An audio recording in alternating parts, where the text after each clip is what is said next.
ॐ मित्राय नमः। ॐ रवे नमः। ॐ सूर्याय नमः। ॐ भान्वे नमः।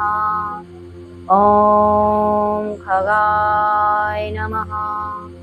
ॐ पूष्णे नमः। ॐ हिरण्यगर्भाय नमः। ॐ मरीचे नमः।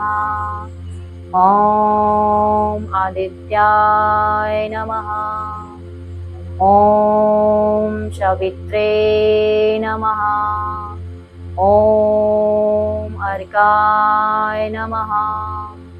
ॐ भास्कराय नमः।